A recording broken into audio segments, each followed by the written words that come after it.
ਬਿਸਮਿਲ੍ਲਾਹਿਰਰਹਿਮਾਨਿਰਰਹੀਮ। अस्सलामु अलैकुम। जी आया ਨੂੰ ਰੈਕਸ ਕਿਚਨ ਵਿੱਚ ਸਾਰੇ ਦੋਸਤਾਂ ਨੂੰ ਖੁਸ਼ ਆਮਦੀਦ। ਰੈਕਸ ਕਿਚਨ ਵਿੱਚ ਅੱਜ ਅਸੀਂ ਲੈਮਨ ਗ੍ਰਾਸ ਟੀ ਬਣਾ ਰਹੇ ਹਾਂ। ਲੈਮਨ ਗ੍ਰਾਸ ਦਾ ਕਾਵਾ ਬੜੀ ਮੁਫੀਦ ਚੀਜ਼ ਹੈ।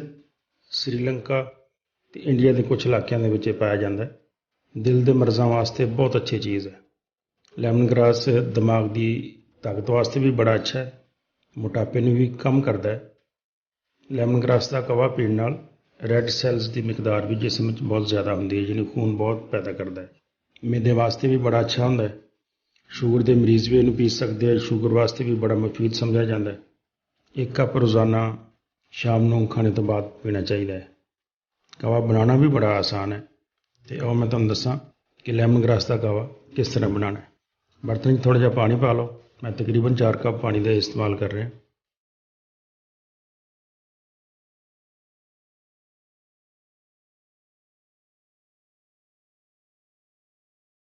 ਜਦੋਂ ਪਾਣੀ ਗਰਮ ਹੋ ਜਾਏ ਅਤੇ ਇਹਦੇ ਵਿੱਚ ਤੁਸੀਂ ਲੈਮਨ ਗ੍ਰਾਸ ਪਾ ਦਿਓ।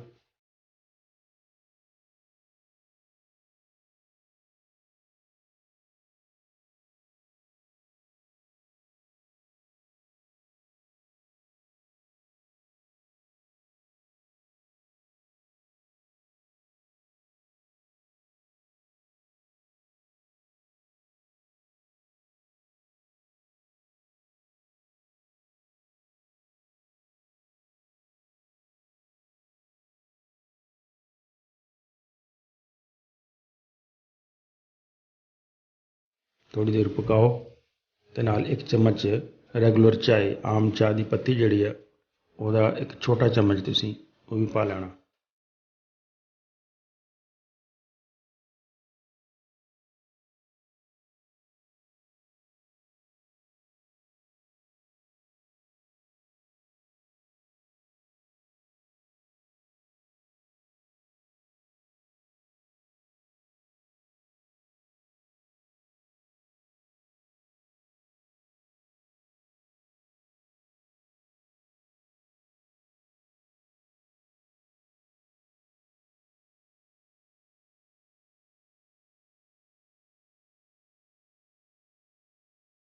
ਬਸ 2-2.5 ਮਿੰਟ ਪਕਾ ਲਓ ਅਤੇ ਕਾਵਾ ਸਾਡਾ ਬਿਲਕੁਲ ਤਿਆਰ ਹੋ ਗਿਆ।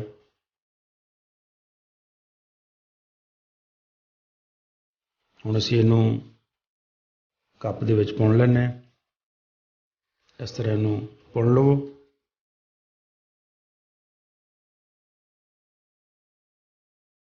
ਅਤੇ ਇਹਦੇ ਵਿੱਚ ਅੱਧੀ ਚਮਚ ਲੈਮਨ ਜੂਸ ਦਾ ਪਾ ਲਓ ਅਤੇ ਇਹਨੂੰ ਮਿੱਠਾ ਕਰਨ ਵਾਸਤੇ ਤੁਸੀਂ ਸ਼ਹਿਦ ਸ਼ਾਮਿਲ ਕਰ ਲਓ। ਅਗਰ ਤੁਸੀਂ ਇਸ ਤਰ੍ਹਾਂ ਹੀ ਪੀਣਾ ਚਾਹੁੰਦੇ ਹੋ ਬਗੈਰ ਮਿੱਠੇ ਤੋਂ ਤਾਂ ਵੀ ਪੀ ਸਕਦੇ ਹੋ, ਲੇਕਿਨ ਅਗਰ ਤੁਸੀਂ ਇਹਨੂੰ ਮਿਠਾਸ ਪੈਦਾ ਕਰਨਾ ਚਾਹੁੰਦੇ ਹੋ ਤਾਂ ਤੁਸੀਂ ਇਹਦੇ ਵਿੱਚ ਸ਼ਹਿਦ ਇਸਤੇਮਾਲ ਕਰ ਲਓ। ਲੈਮਨ ਗ੍ਰਾਸ ਬਿਲਕੁਲ ਤਿਆਰ ਹੈ। ਸ਼ਾਮ ਨੂੰ ਸੌਣ ਲੱਗਿਆਂ ਖਾਣੇ ਤੋਂ ਬਾਅਦ 1 ਕੱਪ ਤੁਸੀਂ ਇਹਦਾ ਪੀ ਲਓ। ਇਨਸ਼ਾਅੱਲਾ ਬਹੁਤ ਸਾਰੀਆਂ ਮਰਜ਼ਾਂ ਤੋਂ ਫਾਇਦਾ ਹੋਏਗਾ। ਬੜੀ ਮੁਫੀਦ ਚੀਜ਼ ਹੈ। ਵੀਡੀਓ ਦੇਖਣ ਦਾ ਬਹੁਤ ਸ਼ੁਕਰੀਆ। ਵੀਡੀਓ ਅੱਛੀ ਲੱਗੇ तो चैनल ਨੂੰ ਸਬਸਕ੍ਰਾਈਬ ਜ਼ਰੂਰ ਕਰ ਦਿਓ। बहुत शुक्रिया। अस्सलाम वालेकुम।